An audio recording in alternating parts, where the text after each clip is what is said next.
Hey ladies, how's it going today? Nice Girl Jen here, Jennifer Delatorre, creator founder of Nice Girls Finish Last, and going live today in honor of, well, the upcoming year, right? So every time it gets to December, everybody loves talking about how the new year's rolling in and all of the new goals they're setting for themselves, their resolutions, what they plan to do, what was great about this year, what sucked about it, and what they plan to do in the future. That's all fine and good, but I did want to talk to you today about something that you should keep in mind as you do go into 2019, because there's no way I'm going to be able to stop you from setting your goals or making your vision boards or whatever it is you plan this time of year. So I wanted to at least offer you something to think about, something to reflect on, something to consider to help you become even more successful this coming year than you were this past year.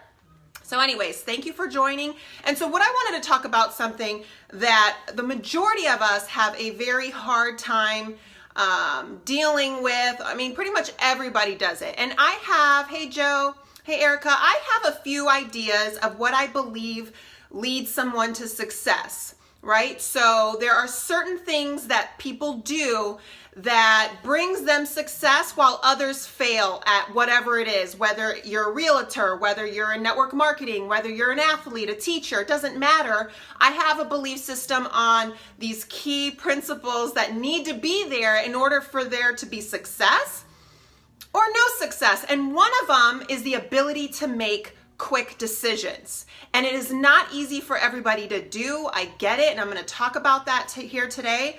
All about hesitation. And I got this idea, I seen an article on Odyssey, which is what I'm referencing. I kind of just took 5 points that I really liked and related to, and I'm going to talk to you about them in my own experience and own words. So why is it so hard to make decisions and to make them quickly? Let me tell you why. So if you guys are joining today, thank you so much. Hey, how's it going? If you like anything that I have to say today, give me some hearts or give me some likes. If you don't like it, go ahead and say so. That's fine too. Hey, Debbie, what's going on? And so anyways, I'm going to talk about decisions, and not actually decisions. I'm talking about what stops the majority of people from moving forward, and that is hesitation, okay? So why do we hesitate? Well, it's hard to make quick decisions because, you know, first of all, the one that I love to talk about and the one that's repetitive, but you got to hear it, because maybe if you hear it a million times, it'll finally sink in and you'll do something about it.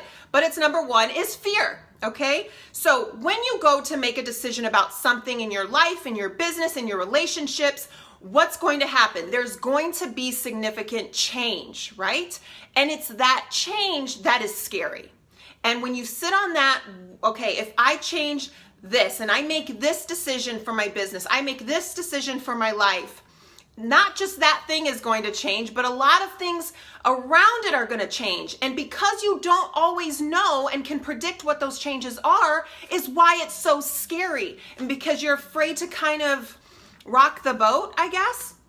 So anyways, so you start to feel afraid. You start to think about how, is this going to be a good thing? Is this going to be a bad thing? Whatever. And so what do you do about that? Well, here's what I like to consider, and something that I tell my kids, and I had a talk with my daughter recently about it. Here's what you should think. When you're feeling afraid and you're feeling uncertain and you don't know what's coming, think about for a second, what is actually, be realistic, the worst thing that could happen out of you making this decision? And when you figure what that worst thing is it really that bad? Could you handle it? What would you do about it if it happened? And then face it, because now you know, okay, well, the worst thing that could happen is this. Yeah, I could deal with that. I could work around that. I could deal with it, whatever. And then you can push through that fear. Hey, how's it going? Okay, I've got an alert here and it's actually quite irritating. All right, anyways, thanks for joining. How's it going? Hey, Kayla. Okay, so anyways, so that's what you can do about it. Stop being afraid of like the unknown and just face what the worst thing could be and then go from there. So number 2, overanalysis. You guys hear that all the time, but if you are thinking about everything that can happen or might happen, you're not going to make the decision. You are going to hesitate. And when you sit in hesitation, what do? you don't move any further, right? You just sit there and you procrastinate and whatever, and I should do this, and I know I should do this, but oh my gosh, what if this happens? What if this happens? What if I do this and this happens and then that happens? And you start thinking about everything that could possibly happen, and you overanalyze everything. Here's the funny thing though, do you ever notice that when you do overanalyze a situation or a problem or a challenge or a goal, whatever, hey Michelle, when you do that, you never really dwell on all the good stuff that could happen. You always just kind of sit and dwell on all the horrible, horrific things that you thought of. Why? Why couldn't any of the good stuff happen? Why are you just sitting there dwelling on all the ugly stuff? I don't know. So what can you do about it? Well, this is going to take a little bit of discipline, but what you can do about it is just cut yourself off of thinking. So I will admit, hi, Jennifer, I do overthink a lot of things. And I start, when you start worrying about something, you start creating problems that will never happen. And so that's something that I do. So what have I trained myself to do in those situations? Just cut it off. If you've got to go on to a new activity now, if you're like, oh my gosh, this could ruin my life. This could hurt this relationship here. This could fail. I could look like an idiot. I could damage this. Okay, we're done now. Let's move on and let's watch something funny, or let's move on and call this person that I haven't called yet and it's on my to-do list. Let me go work on this now. Let me go run this errand over here at Target or whatever. Cut yourself off, and when you find your mind wandering back to that subject, think about something else. And a lot of times what will help is think about something that, does work towards your goals or your decisions that you've made for yourself, and start planning and putting things down of, okay, I should be doing this next and whatever, and just cut yourself off from that.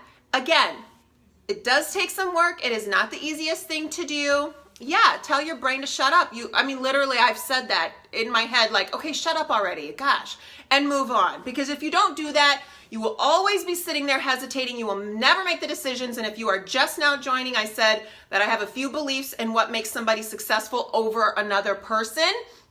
And one of them is the ability to make quick decisions, okay? Even if not all your decisions are going to be right, you are going to make wrong decisions, okay? You are going to make mistakes, but if you can make them quicker, you'll be a lot further, a lot faster. Okay, number 3, too comfortable. So when you go to change something, it's unpredictable, because even though you have a plan and you're like, if I now do this, if I now work on this, if I add this to my business or whatever, if I hire this person or whatever, you don't know what else is going to change besides just that variable. And so because change can be an unpredictable thing and other things can arise, it's more comfortable to just sit back and be where you're at, because even if your life sucks, you know what's going to happen. It's predictable. You know this person's going to be a jerk. You know that this is going to work out here. You know you're not going to make any sales over there, but you know what? You're used to it, and at least you know what's going to happen, right? So that's another reason why people will hesitate to make decisions, is because they're comfortable. At least, no matter how horrible it is, they know where they're at and what's going to happen, and it's predictable. And nobody wants something that's unpredictable.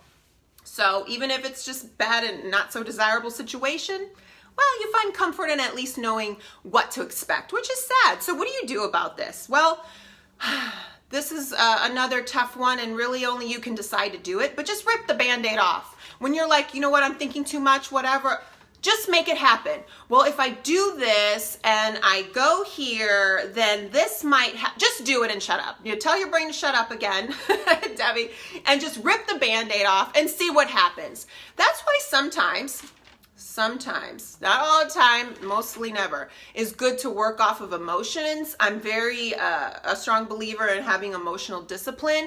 But let's say you have something going on in your life that's not desirable. It is just downright toxic. You usually will hang on to that toxic thing because you're afraid to rip the Band-Aid off. And so in those situations, it's kind of good to get yourself heated up to where you're so upset about it or so sick of it that you're just like, I'm done with this crap. It's out of my life. Sometimes it's good to work on that high there, because if you don't just rip the Band-Aid off, you'll never do it. You'll never do it, no matter how horrible it is. You'll never do it. You'll never change that area of your business. You'll never get the help you need. You'll never take a risk or what you think is a risk in investing in something. You'll never do it. So anyways, just rip the Band-Aid off and maybe have to like fill your mind with all of the emotions of why you have to change it. And when you're feeling that strong, then just make it happen. Don't hesitate anymore. Okay, number 4, feeling overwhelmed. Nobody wants more on their plate, right? Everybody's busy, busy, busy. Thank you for the hearts, Debbie. Everybody is busy, busy, busy, and nobody wants to add more. But are you really busy? This is my question. So there's I really wouldn't call it a meme, I guess, but whatever. I shared it in the past where a woman can wake up in the morning and have all these different things done before anybody else in the house wakes up. And that's just how women roll. Well, most times not, right? We get up and we're like, I hate life.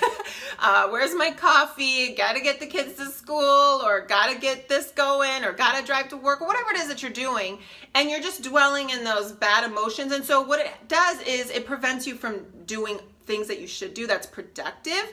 And so anyways, feeling overwhelmed, you feel overwhelmed because you let everything pile up. Right? But if you woke up and you're like, you know what, I've got 10 minutes, you can A, sip on your coffee and stare at the TV, or B, you could fold that laundry that's sitting there in the corner that's been there for 5 days now. Most will choose sipping on the coffee and staring at the TV for 10 minutes. But do you know how much you could get done in 10 minutes? Do you? Do you?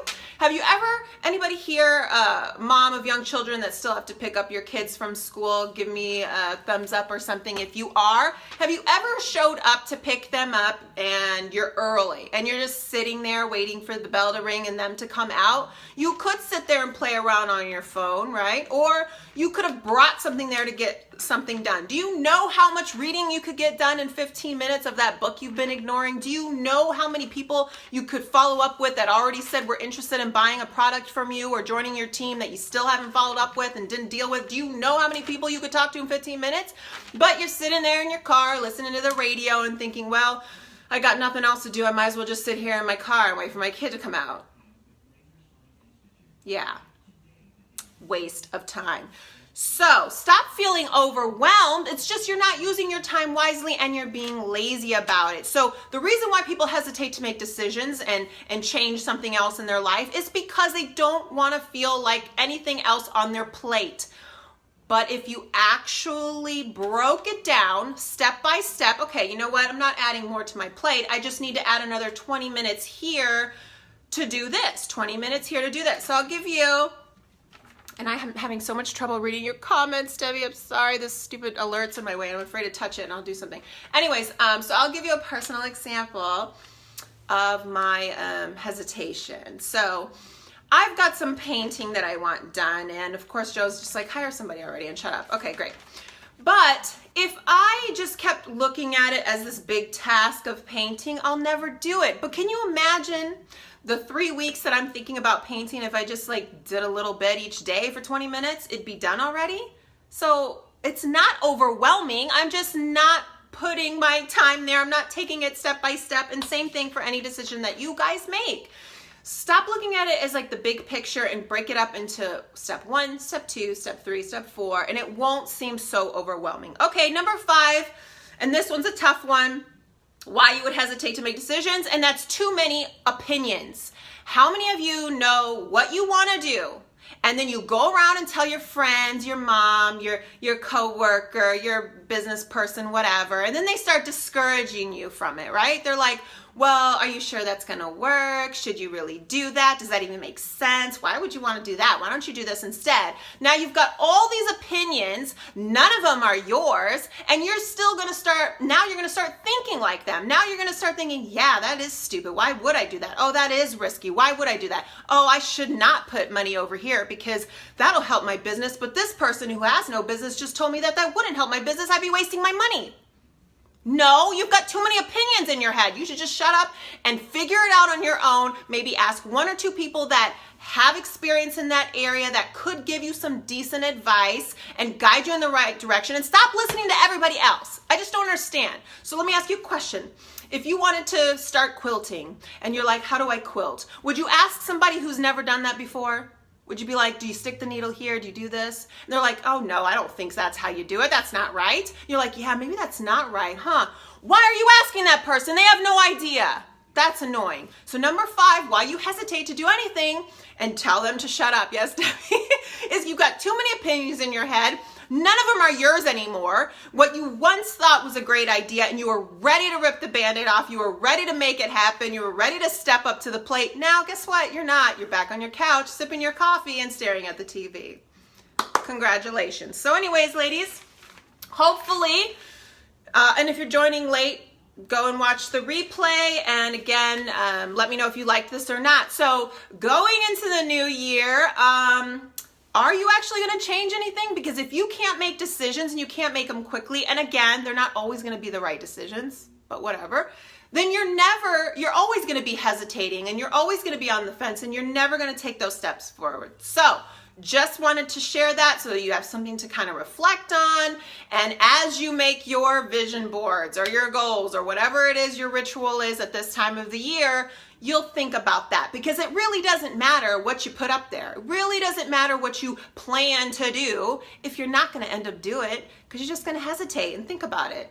And then next year scratch your head and be like, wow, I guess I'm just not meant to be whatever. No, you are. Well, maybe you're not, because you can't make decisions. I don't know. It's up to you. Anyway, so I wanted to let you guys know something. We're going into January. I do have 4 spots because I only take limited each month. I do have 4 spots for private coaching for January, so sign up is open now. I also do have a Kickstart program who's someone who doesn't really want to work with me one-on-one because they're afraid of everything we're going to do, and you just want to do something on your own. I do have the Kickstart program where you can learn and implement on your own. And keep an eye out, because Joe and I are going to be promoting our Snapchat and Periscope marketing.